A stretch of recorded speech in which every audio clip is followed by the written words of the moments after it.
Nous voici partis sur une nouvelle vidéo concernant le quantique. Le quantique, concrètement, est-ce qu'il y a des applications concrètes et qu'est-ce que c'est, qu'entend-on par quantique exactement?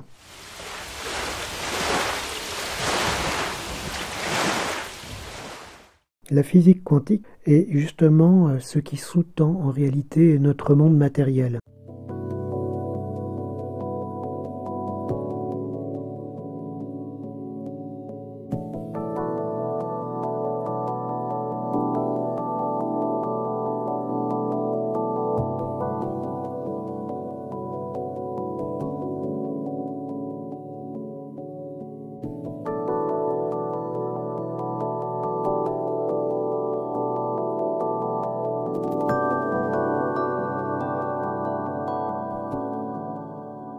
Quand on observe le monde avec un fort grossissement, on se rend compte qu'il est composé en apparence tout d'abord de ce qui semble être des grains matériels qui ont l'air bien solides.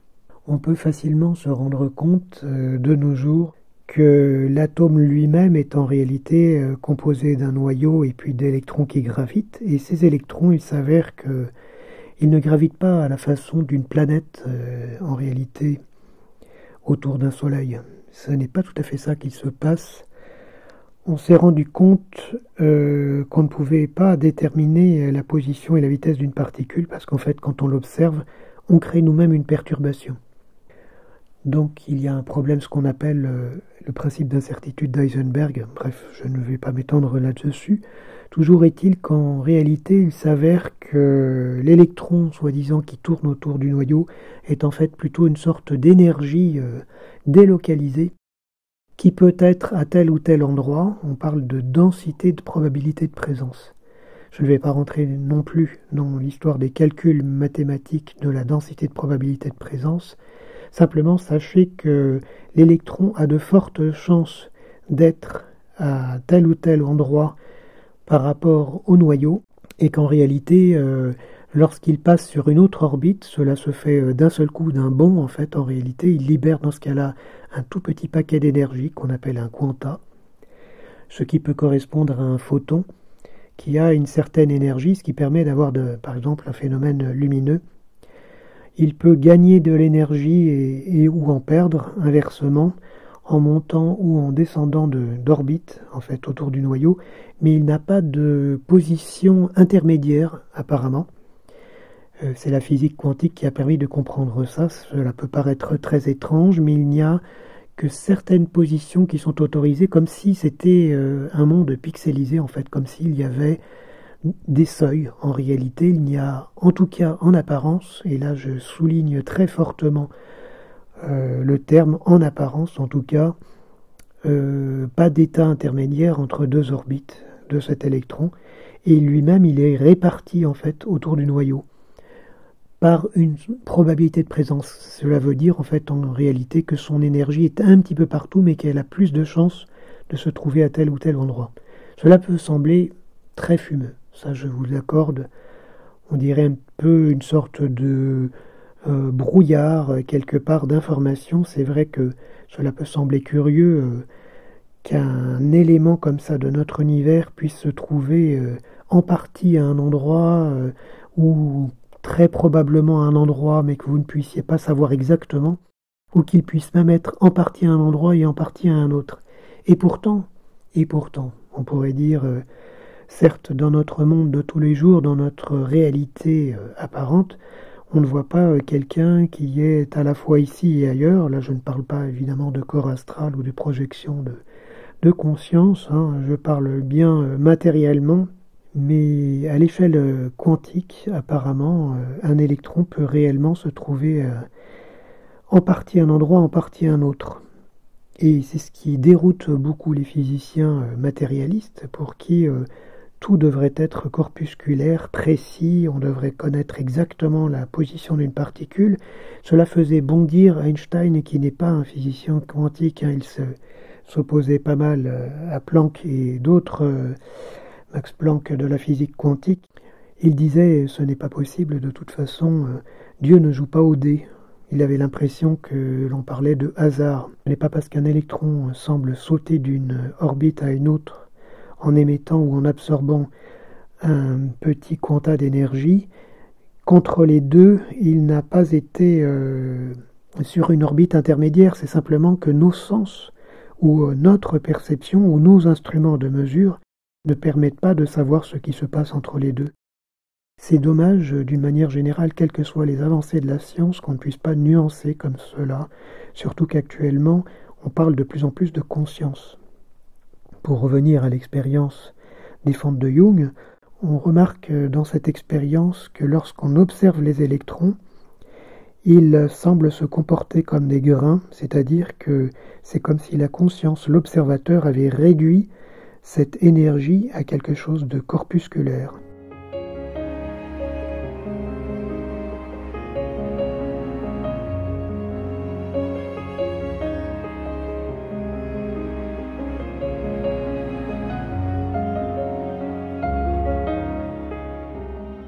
Mais si l'on n'observe pas les photons avant qu'ils entrent dans ces fentes, en fait, en réalité, on observe quelque chose de tout autre. On observe ce qu'on appelle des franges d'interférence. Je vous renvoie un petit peu à toutes ces expériences, vous savez, avec les vagues.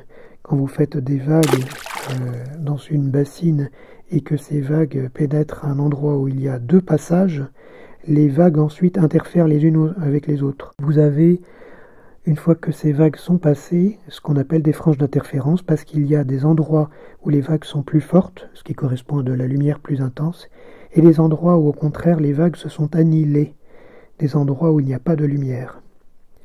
Ce qui explique des alternances comme cela. Donc cela veut dire, dans ce cas-là, quand on n'observe pas, les photons semblent se comporter réellement comme des ondes, c'est-à-dire quelque chose qui est difficile à prédire à la fois en termes d'emplacement, de vitesse, et qui n'est pas précis en réalité, qui est un petit peu délocalisé.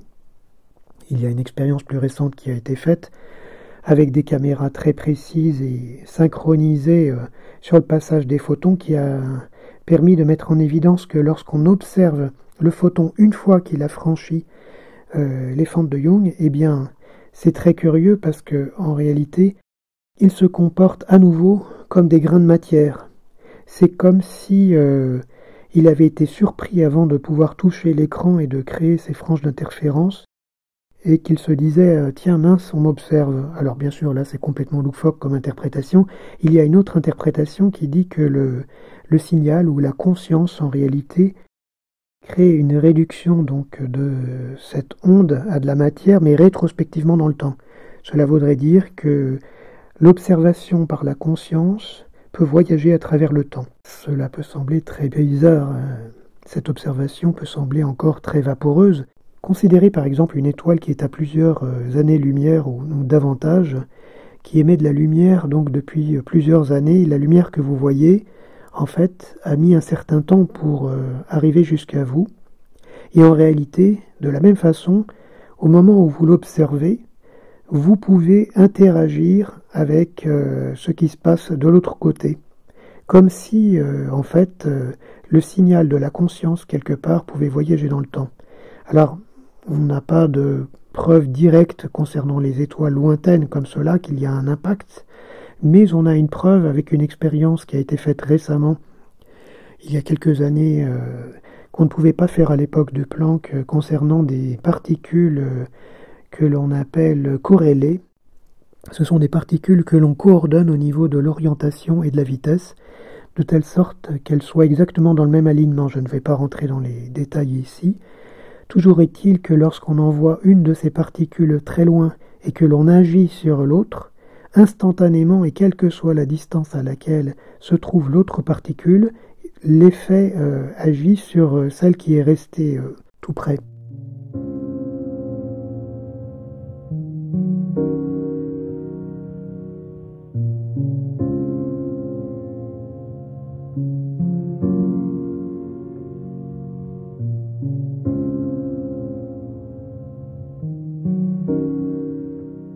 Et inversement, on a pu l'observer même depuis l'espace avec des différentes expériences. Je vous mettrai des liens si cela vous intéresse. Donc on peut considérer que l'action peut être instantanée et plus rapide que la lumière puisque c'est instantané. Et il y a même des expériences qui tentent à montrer que on peut remonter un petit peu dans le temps au niveau des signaux. Si cela intéresse quelques-uns, il y a des expériences qui ont été faites avec des lasers également, qui permettent de montrer qu'un signal remonte effectivement le temps pour informer en réalité au moment présent.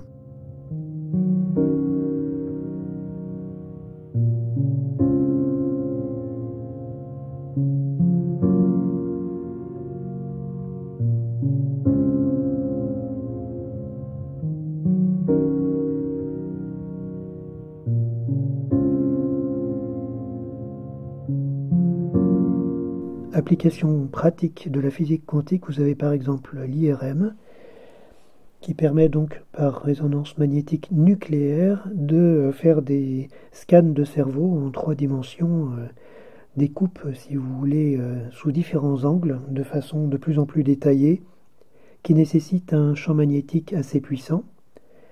Dans les grandes lignes, cela utilise une propriété particulière des noyaux de nos atomes. Donc on n'est vraiment plus dans l'électronique classique, on est vraiment dans la structure de la matière, une propriété qui est ce qu'on appelle le spin des noyaux, puisque les noyaux s'orientent d'une certaine façon. Donc là je ne vais pas rentrer dans tous les détails de ce qu'on appelle le spin, la rotation, etc. Toujours est-il qu'on est vraiment à un niveau très très fin de la matière, on n'est plus au niveau simplement de l'atome, on est en dessous du niveau de l'atome, on est dans une partie qui se comporte un petit peu comme un aimant, c'est pas tout à fait cela, mais on va s'étendre sur le sujet, à l'intérieur de l'atome, qui est donc une propriété qui est donc complètement liée à la structure elle-même de l'atome en fait, de ce qui sous-tend sa structure. Vous avez par exemple le microscope à effet tunnel, un microscope qui se déplace littéralement au-dessus des atomes et qui permet avec une pointe très fine de faire apparaître l'atome lui-même. On est vraiment en dessous encore du niveau de l'atome. Donc l'effet tunnel de base, c'est quelque chose qui permet à un électron d'être à plusieurs endroits à la fois, mais on peut diriger ces électrons avec une pointe très précise et se déplacer carrément au-dessus de la structure de la matière. Et ce microscope permet d'avoir un grossissement bien plus important qu'avec un microscope optique. Avec l'effet tunnel, on peut également développer des mémoires quantiques, c'est encore en cours d'élaboration. Je mets un petit slide, une petite vignette là-dessus rapidement.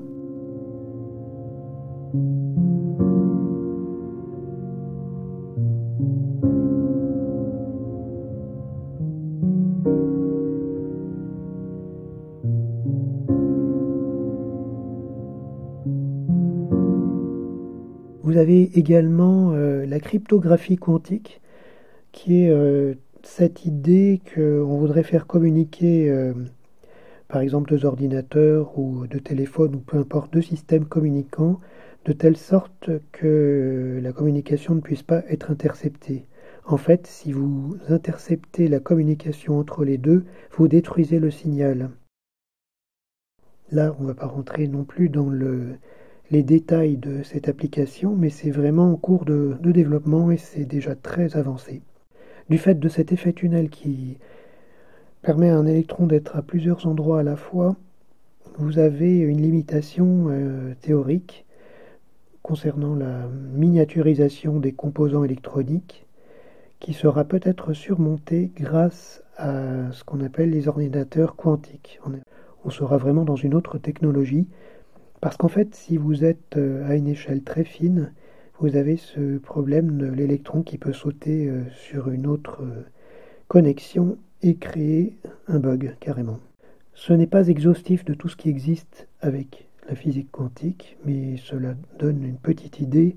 À notre échelle, c'est difficile de voir un effet de décohérence, par exemple, mais à l'échelle de l'atome, on a réussi à mettre en évidence, par exemple, lors d'une réaction chimique, que vous avez une molécule qui est mélangée à une autre molécule, et qu'avant que vous ayez complètement la réaction finale, il y a bien un état où vous avez quelque chose d'intermédiaire.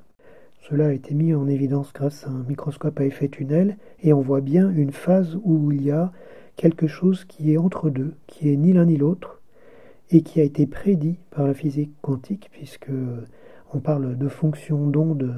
Un atome peut être décrit par un calcul qui donne la densité de probabilité de présence, en fait, de l'énergie à différents endroits. Et on peut également, en théorie, faire des calculs qui prédisent ce qui se passe lors d'une réaction chimique. C'est extrêmement complexe, cela demande d'énormes machines pour pouvoir vraiment calculer cela.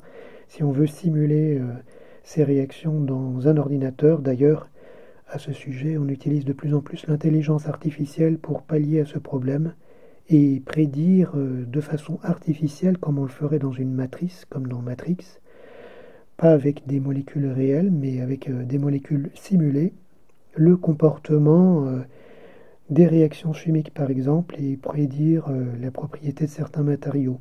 Donc le temps, l'espace est quelque chose de beaucoup plus vaporeux effectivement que ce qu'on croit dans la réalité ordinaire. Bien sûr, dans notre état ordinaire de conscience, on n'observe pas de phénomènes si étranges que cela.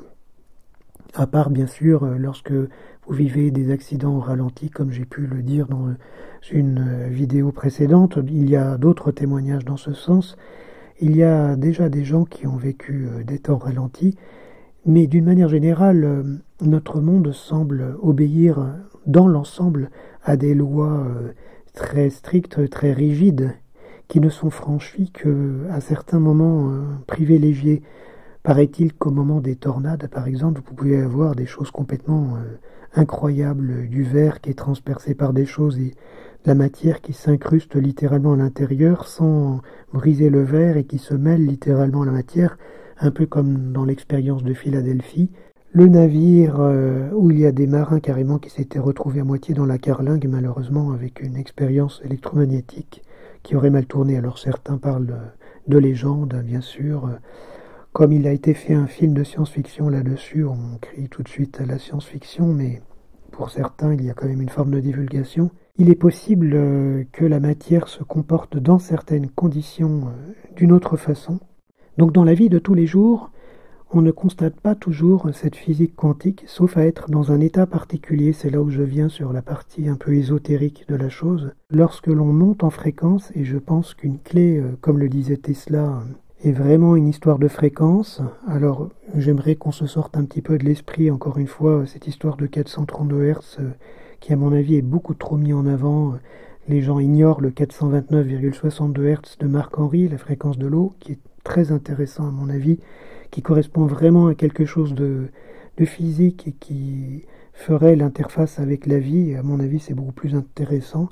Mais bon, peu importe la fréquence, comme je le dis souvent, ce qui compte avant tout, c'est la façon dont on l'utilise. Donc, attention à nos fréquences, en fait, attention à nos vibrations. Si nous montons nos fréquences, donc si nous faisons un certain travail sur nous pour être plus dans la joie, plus dans la paix intérieure, plus dans l'intériorisation, moins dans le mental, nous avons des perceptions subtiles qui se développent, nous sommes beaucoup plus à l'écoute. Si vous faites le calme intérieur, si vous vous mettez dans une pièce où vous n'avez pas trop de bruit, vous pourrez constater que vous entendez des choses que vous n'entendiez peut-être pas avant, des petits grésillements, des petits scintillements, des choses qui fluctuent. Et si vous posez la question à d'autres personnes, vous remarquerez qu'elles entendent la même chose sur plusieurs fréquences. Alors certains pensent qu'on entend les ondes Wi-Fi ou d'autres des ultrasons, des infrasons.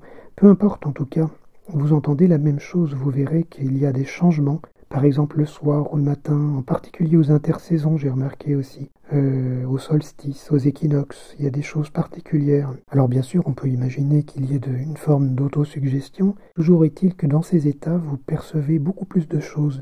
Vous êtes beaucoup moins prévisible. Et là, j'en viens justement à la question, pourquoi veut-on absolument nous faire passer pour des tas de matière? Eh bien, probablement pour nous couper de ces perceptions subtiles qui donnent un sens quelque part de la vérité. Lorsque quelqu'un ment, par exemple, on peut percevoir dans ces états un petit peu avancés et paisibles, comme une sorte de voile. On peut percevoir même des micro-expressions que l'on n'observait pas dans un état ordinaire de conscience. En fait, tous les sens se développent dans ces états de paix intérieure, de calme. Donc il y a peut-être une élite qui a intérêt à ce qu'on ne sache toujours pas que la physique a évolué. Cela fait plus de 100 ans que l'on connaît la physique quantique. Il ne s'agit pas d'avoir des calculs de fonctions d'onde de Schrödinger et j'en passe et des meilleurs sur la décohérence quantique et tout cela, mais au moins avoir les grands principes de notre monde, savoir comment marche notre monde.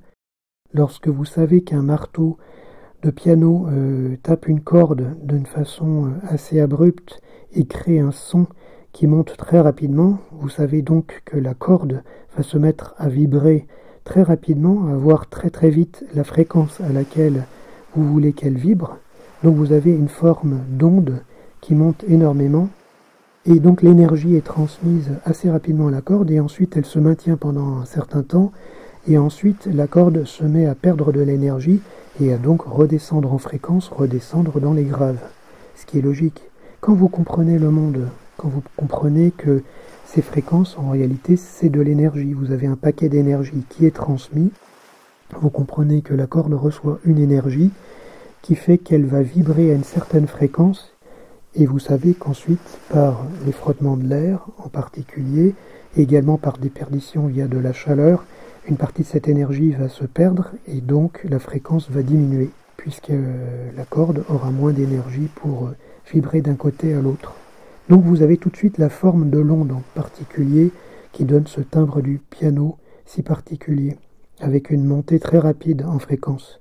Vous avez inversement les vents qui, eux, sont très en subtilité. Par exemple, une flûte va créer une fréquence mais qui est très sinueuse, ce qui va donner souvent une sinusoïde, qui peut être plus ou moins modulée suivant l'instrument. Bien sûr, si vous avez une hanche, comme dans le cas d'un saxophone, si maintenant vous prenez un instrument à archet, l'archet, il y a de la colophane qui agrippe, en fait, la corde va être agrippée et vous allez avoir un son qui correspond à un rebondissement de l'archet sur la corde, qui va plusieurs fois la remettre dans une certaine fréquence, donc vous aurez un autre timbre. L'avantage de comprendre ce qui se passe dans le monde permet de mieux comprendre et d'être moins inquiet, moins dans la peur, et plus dans la maîtrise. Cela permet également de se comprendre soi-même. On peut réaliser à ce moment-là qu'on habite un corps parce qu'on va le ressentir, on va être dans quelque chose de beaucoup plus subtil. Bien sûr, il ne faut pas intellectualiser le tout. On peut comprendre les choses intellectuellement, mais à un moment, il faut les ressentir à l'intérieur pour vraiment avoir accès à d'autres sens.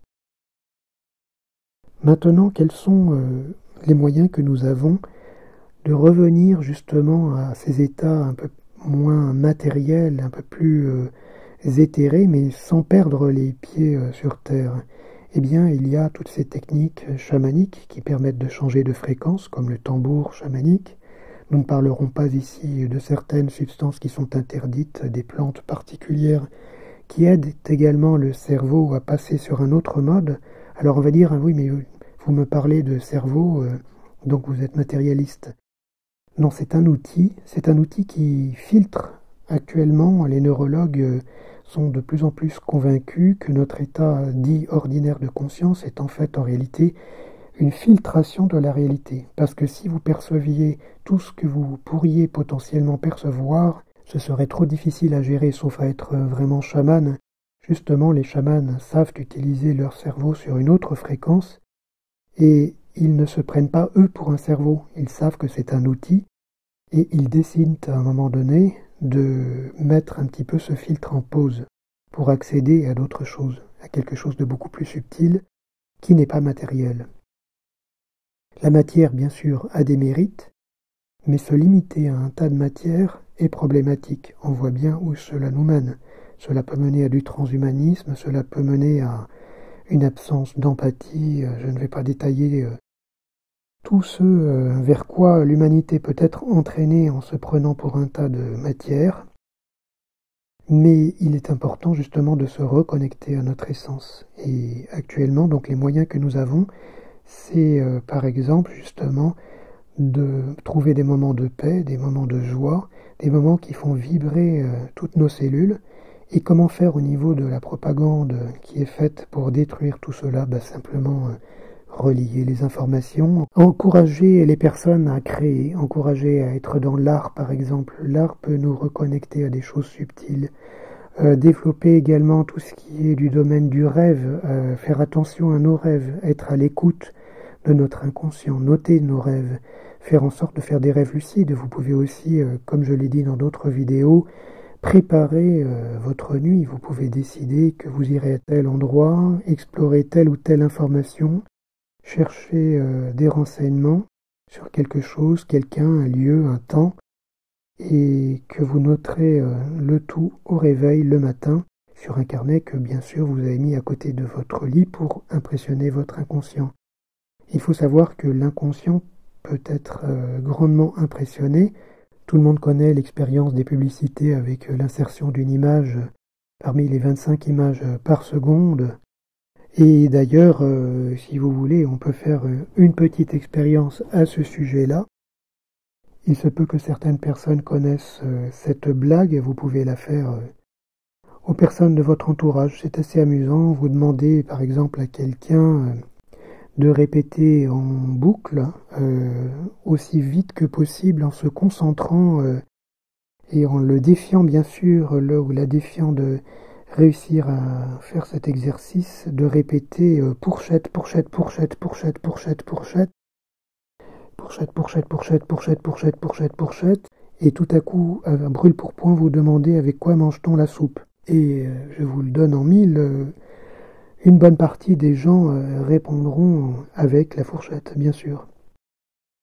Les publicitaires utilisent depuis longtemps ce phénomène, et je pense qu'ils l'utilisent toujours en insérant des choses dans la voix, en insérant des images, et en utilisant des méthodes de mentalistes en réalité, puisque nous sommes complètement programmables, mais nous pouvons aussi, en changeant d'état, sortir de cette programmation. En réalité, cela demande vraiment de s'observer. La première des règles, c'est vraiment de pouvoir s'observer pour savoir dans quel état nous sommes. Le fait de tester l'état dans lequel nous sommes permet d'avoir un retour sur la fréquence à laquelle nous sommes. Je ne sais pas si vous êtes familier avec la notion de fréquence. Certaines personnes la mesurent avec un pendule. On parle dans ce cas-là d'énergie mesurée en bovis. Tout ça, ce sont des chiffres, mais cela correspond en fait à un état. Plus votre état est joyeux dans l'amour et dans la paix et dans la subtilité, et plus cette fréquence est élevée. Et inversement, bien sûr, si vous êtes dans un état de peur, de prostration ou de colère, vous êtes en fréquence très basse. Donc je vous encourage à écouter de belles musiques, à passer de bons moments avec vos amis, à être dans le rire, dans la joie, à travailler beaucoup bien sûr sur vos rêves, à travailler sur vous, à continuer ce travail intérieur qui se fait à une échelle collective. Actuellement, l'humanité est en train de faire un grand nettoyage. Ce qui se passe à une échelle globale se passe à une échelle individuelle. Une partie croissante d'êtres humains ont envie d'aller vers un mieux-être intérieur, vers plus d'équilibre, et c'est particulièrement présent à notre époque. Cela fait des siècles, bien sûr, que cela a pris cette direction, mais dans cette période particulière, à l'échelle même de l'humanité, il y a un changement.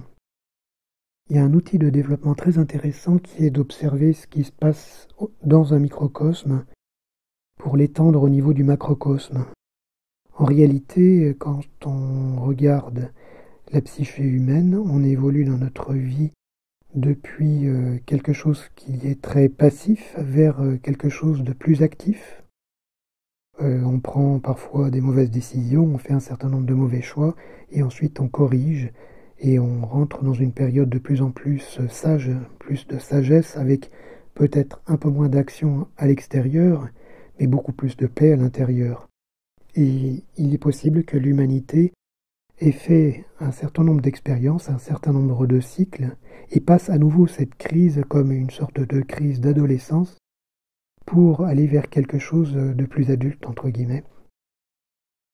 Alors peut-être que ce qu'on observe à l'échelle individuelle, ce travail sur soi, est également un travail collectif, et peut-être qu'on a intérêt effectivement à travailler collectivement à l'éveil de conscience et se sentir plus reliés les uns aux autres, comme on pourrait retrouver nos parts, nos morceaux d'âme, puisque nous sommes souvent des individus morcelés par le fait de différents traumatismes. Nous ne sommes pas entiers en réalité, bien souvent. Et pour être bien incarné, il faut savoir être entier. S'il y a un bout de soi qui est ailleurs, c'est beaucoup plus difficile. Ce travail-là est peut-être en train d'être fait à une échelle collective.